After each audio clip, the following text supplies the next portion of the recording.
بسم اللہ الرحمن الرحیم۔ السلام علیکم ورحمۃ اللہ۔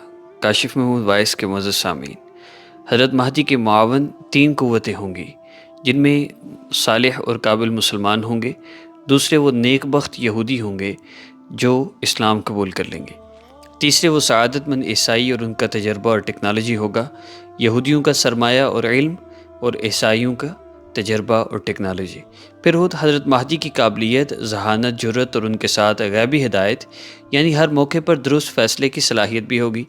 لیکن اس سب کے باوجود 7 سال کے قلیل عرصے میں آخر کس طرح وہ طاقت کے ان پہاڑوں کو جگہ سے ہلا سکیں گے جو گزشتہ 200-300 سالوں سے مغرب نے اپنے ہاتھ میں قابو کر رکھے ہیں؟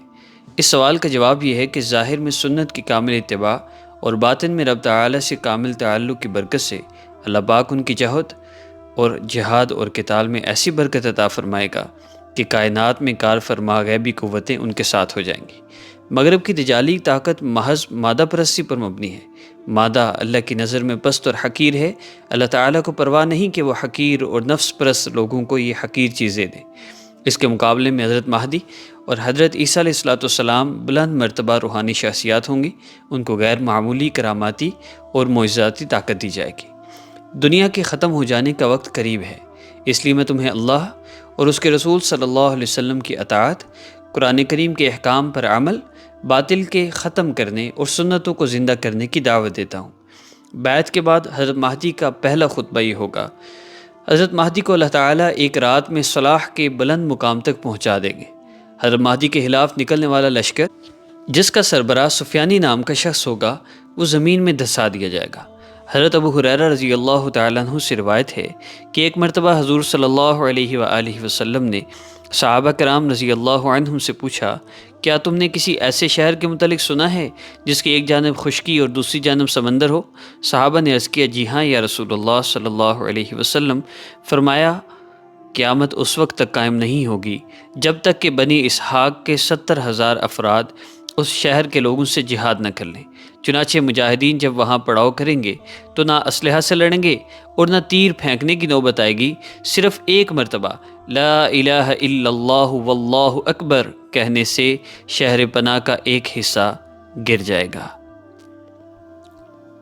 بعض محققین کا کہنا ہے کہ اگر ظاہری معنی پر حدیث کے دھیان رکھا جائے تو بنی اسحاق سے مراد وہ افراد ہوں گے جو اس زمانہ میں مسلمان ہو کر لشکر مہدی میں شامل ہو جائیں گے، اور بعض کا کہنا ہے کہ یہاں بنو اسحاق ہی درست ہے اور اس سے مراد پٹھان ہیں، کہ مورخین کے ایک طبقہ کے مطابق نسلی طور پر یہ اہل کتاب ہیں اور طالبان کی شکل میں حضرت مہدی کے ساتھ ہوں گے۔ پھر یہ دیکھیے کہ حدیث شریف میں وضاحت ہے، نہ اسلحہ سے لڑیں گے اور نہ تیر پھینکنے کی نوبت آئے گی۔ اس سے معلوم ہوا کہ مسلمان اپنے طور پر جو بہترین وسائل دستیاب ہوں انہیں حاصل کریں اور غلبہ دین کے لیے قربانیاں دیں اور دیتے رہیں۔ آگے ایک وقت پر اللہ پاک خود ہی غیب سے کوئی صورت پیدا فرما دیں گے۔ یہ بات اس وقت اور بھی زیادہ واضح ہو جاتی ہے جب ہم حضرت عیسیٰ علیہ السلام کے نزول کے بعد کے واقعات کا جائزہ لیتے ہیں۔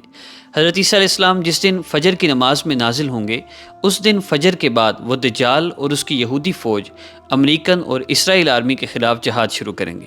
دجال ان کو دیکھتے ہی چوکڑیاں برتا ہوا فرار ہوگا، اس کی ساری شیطانی اور مادی طاقتیں سلب ہو جائیں گی، اور شام تک ہر پتھر پکار کر مجاہدین سے کہے گا، اے اللہ کے بندے، یہ یہودی میرے پیچھے چھپا ہے، اسے آ کر ختم کر دے۔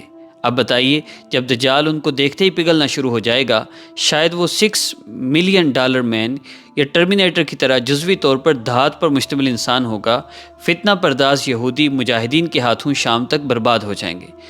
تو ایک دن میں کون سی سائنس اور ٹیکنالوجی ہوگی جو اہل حق کو حاصل ہو جائے گی؟ اگر آپ اس عمر کی تصریح چاہتے ہیں تو تقویٰ اور جہاد کے بلبوتے پر غیبی قوتیں کمزور اور ناتواں مسلمانوں کے ہمراہ ہوں گی اور باطل کی مادی طاقت کو پگھلا ڈالیں گی۔ لہٰذا ہمیں مادی طاقت حسب حیثیت حاصل تو کرنا چاہیے، لیکن اس سے ڈرنا یا اس کو حرف آخر نہیں سمجھنا چاہیے۔ تو اس کی وضاحت بھی مل سکتی ہے۔ علامات قیامت، جس کے مصنف مفتی محمد رفیع عثمانی صاحب رحمہ اللہ ہیں، در المنصور کے حوالے سے یہ حدیث موجود ہے، عیسیٰ بن مریم نازل ہوں گے۔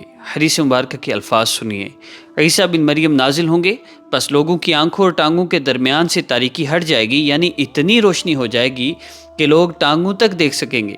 اس وقت عیسیٰ علیہ السلام کے جسم پر ایک زرہ ہوگی، پس لوگ ان سے پوچھیں گے آپ کون ہیں؟ وہ فرمائیں گے میں عیسیٰ ابن مریم اللہ کا بندہ ہوں اور رسول ہوں، اور اس کی پیدا کردہ جان اور اس کا کلمہ ہوں، یعنی باپ کے بغیر محض اس کے کلمہ کن سے پیدا ہوا ہوں۔ تم 3 صورتوں میں سے ایک کو اختیار کر لو۔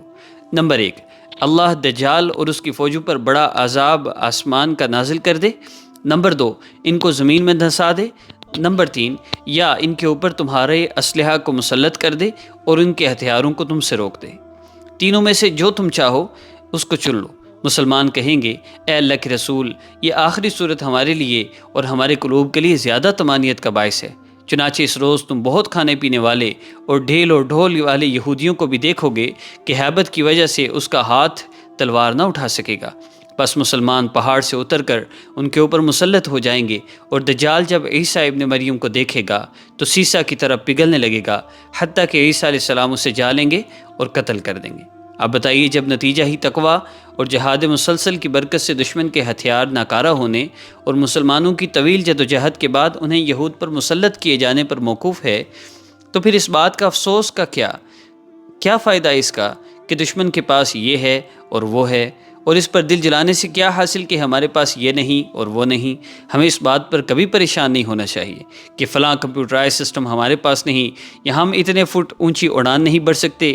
ہمیں اپنے طور پر جائز ذرائع سے دستیاب وسائل کو لے کر کام جاری رکھنا چاہیے، اور بس۔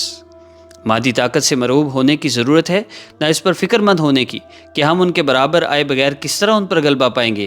ہاں، اس بات پر فکر مند ہونا ضروری ہے کہ فجر کی نماز کی پابندی نہیں ہو رہی، کہ یہ عیسیٰ علیہ السلام کے نزول کا وقت ہے، یا عصر کی جماعت کا اہتمام نہیں کہ یہ یہودیوں کے کلی خاتمے کا وقت ہے۔ تقویٰ عمل میں ہے، نہ اخلاق اور برتاؤ میں۔ حضرت مہدی اور حضرت عیسیٰ علیہ السلام کے ساتھی رات کو مسلح اور دن کو گھوڑے پر سوار ہوں گے۔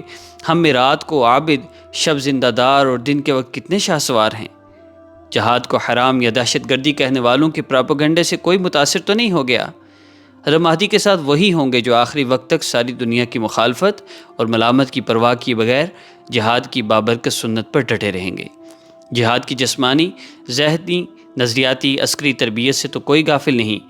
حضرت مہدی کے ساتھ وہ لوگ نہیں چل سکیں گے جنہیں جان اور مال، عیش و آرام، گھر بار بھی بچوں کی محبت راہ خدا میں جانے سے روکتی ہوگی۔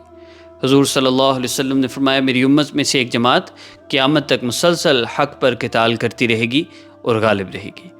فرمایا پھر ان میں عیسیٰ ابن مریم نازل ہوں گے تو ان کا امیر کہے گا آئیے ہمیں نماز پڑھائیے۔ وہ کہیں گے نہیں، بلکہ تمہیں سے بعض لوگ بعض پر امیر ہیں، چنانچہ امتی آگے بڑھ کر سابقہ نبی کو نماز پڑھائے گا تاکہ ختم نبوت کا مسئلہ واضح ہو جائے، اس امت کی عند اللہ عزت اور اکرام کی وجہ سے۔ ایمان والوں کو چاہیے کہ خود کو اس وقت کے لیے ذہنی اور جسمانی طور پر تیار کر لیں جب جہاد ہی ایمان کا معیار ہوگا۔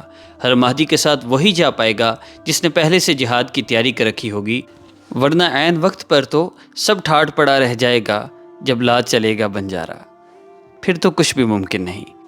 آئندہ آنے والی ویڈیو میں ہم آپ کو بتائیں گے کہ کون سے مسلمان 3 گروہوں میں تقسیم ہو جائیں گے اور کون سے مسلمان ہر مہدی کا ساتھ چھوڑ دیں گے۔ اور کیا آپ جانتے ہیں بہت سے نام نہاد مسلمان ایسے بھی ہوں گے جو ان کے مخالف کھڑے ہو جائیں گے؟ تو بات کریں گے اگلی ویڈیو میں ان کے بارے میں بھی۔ آپ ہمارے ساتھ جڑے رہیے، ہمارے چینل کو سبسکرائب فرما لیجیے، بیل آئیکن کو پریس کر لیں۔ ملتے ہیں نیکسٹ ویڈیو میں۔ السلام علیکم ورحمۃ اللہ۔